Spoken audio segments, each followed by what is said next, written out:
Hello, and welcome to Top Story Daily Edition. I'm JNS Editor-in-Chief Jonathan Tobin. Thanks for joining me for a discussion on the most pressing issues in the Jewish world. Please like, subscribe, and give us good reviews when you listen to the show. Now let's get started. 3 years after the devastating COVID lockdowns and the summer of Black Lives Matter riots, it's difficult to be bullish about America. The United States has been shaken to its core after an ideological assault by an influential movement spearheaded by the nation's leading journalism outlets and academic institutions, where its foundational narrative and heroes have been deconstructed and smeared.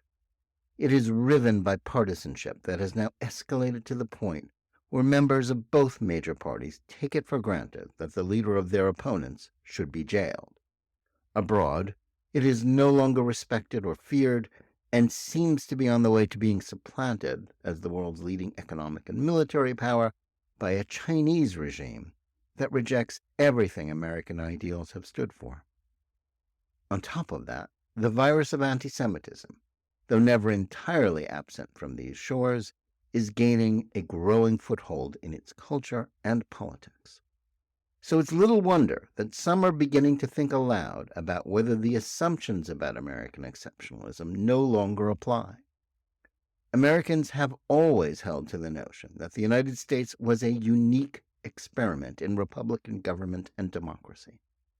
American ideals and normative political culture, as well as its ability to assimilate immigrants who didn't share the Anglo-Scotch-Irish origins of its founders, had created something different. And those differences were, with good reason, thought to have rendered it invulnerable to the toxic forces that, for example, dragged European civilization into barbarism in the 20th century. A movement that despises the America traditionally celebrated on July 4th views it as not so much of what Abraham Lincoln called the last best hope of Earth, but as a fundamentally reactionary endeavor that must be remade in the image of anti-racist ideology rooted in intersectional and critical race theory myths. This ideological war on the West has produced something akin to a new secular religion that views America as a function of white privilege and irredeemably racist, while also seeking to shatter norms about every other way of thinking about human existence, including marriage, sex, and gender. If that war is succeeding, and even the most cursory survey of popular culture and political discourse would seem to indicate that that is what is happening, then the consequences are incalculable for all Americans, but especially for Jews. The notion of exceptionalism helped shape American Jewish ideas about their own place in the world. In the 19th century, Reform Judaism in this country came into being as a movement not just as a rejection of orthodoxy, but also because many of its adherents truly believed that they had found a new Zion on this continent. That led many, though by no means all of them, to reject traditional ideas about the importance of the land of Israel and Jewish peoplehood, but also to believe that defense of American ideas was essential to Jewish security. While they were wrong about the former, they were right about the latter. Throughout the 1900s, Americans took it for granted that they were living in their century.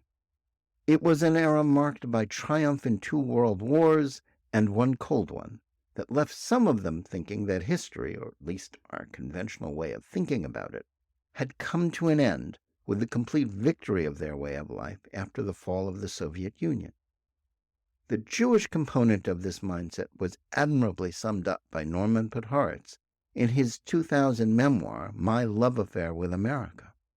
His story of the blessings that this country had showered on a child of immigrants made clear that far from being a threat to a religious minority like the Jews, American nationalism was their salvation.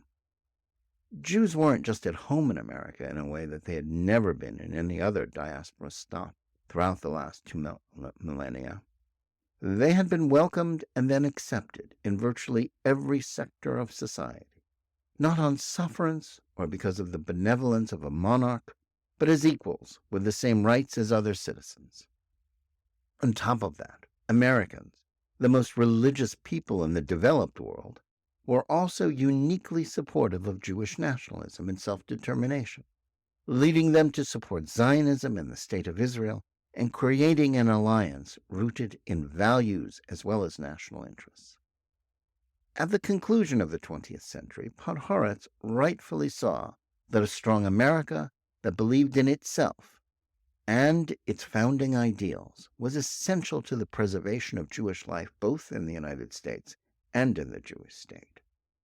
But the problem in 2023 is that the America that created this mutual love affair with the Jews is clearly incompatible with the one that the contemporary assault on the ideals of the American Republic seeks to create.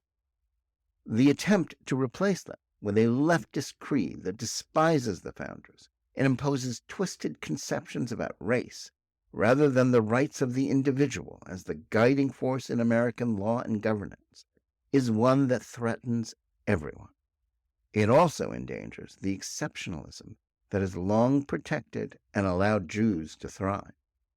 That is why it is so discouraging to see those that claim to speak for Jews go along with fashionable trends on the left that are fueling this war on the American tradition. Failed Jewish leaders of mainstream groups pretend that they're partisan progressive allies who subscribe to intersectional canards about Israel and the Jews being beneficiaries of white privilege are not potent threats to Jewish life in this country and Israel, while joining them in attempts to demonize Americans who seek to push back against the transformation of their nation by the neo-Marxist left. It is equally troubling that even some Jews who on the right are disdainful of so-called cultural war issues, preferring to concentrate their efforts on bolstering American security or defense of the free market economics. Both are important concerns, but the main threat to American liberty lies elsewhere. It isn't to be found in foreign opponents, though those still exist, but in domestic forces that have successfully hijacked the institutions of education, popular culture, business, and government to impose the woke catechism of anti-racism, diversity, equity, and inclusion, DEI, that Jews should be resisting with every fiber of their beings. Given the victories that progressives have achieved in imposing their indoctrination programs in schools, the media, businesses, and government, American exceptionalism can no longer be taken for granted. Sadly, most of those wins were achieved against little or no opposition, as most citizens have been late to realize the stakes in these battles. But when ordinary people, regardless of their political affiliations, ethnicity, or faith, choose to stand up against the woke totalitarians, they are often proving that fighting for American values is no lost cause, but rather one that can still command the support of most citizens. No nation or civilization is immortal, and much of what Americans have experienced in recent years will be familiar to those who have read Edmund Gibbon's classic, The History and the Decline of the Fall of the Roman Empire.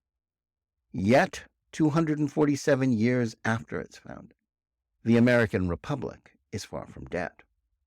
Even those Jews who rightly support Zionism and look to the State of Israel as the safe haven for their people, which must be preserved at all costs, must understand that fighting to save America from the sort of decline and fall that the intersectional left is seeking to achieve is of critical importance.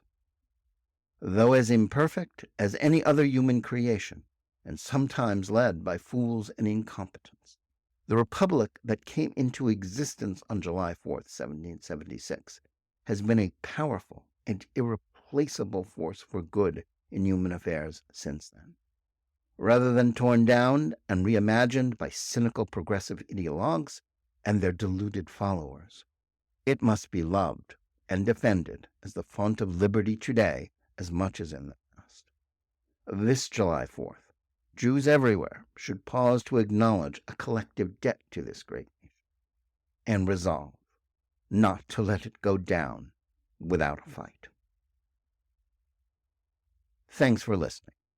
Please remember to tune in every day for Top Story Daily Edition and every week for the full hour-long JNS TV program. Whether you're listening to us on Apple, Google Play, Spotify, or any of the other podcast platforms, or on the JNS YouTube channel, please like and or subscribe to Top Story. Click on the bell for notifications and give us good reviews. Please write to us at editor@jns.org and let us know where you listen or watch the show and what you think about it. And remember, keep reading and thinking for yourself.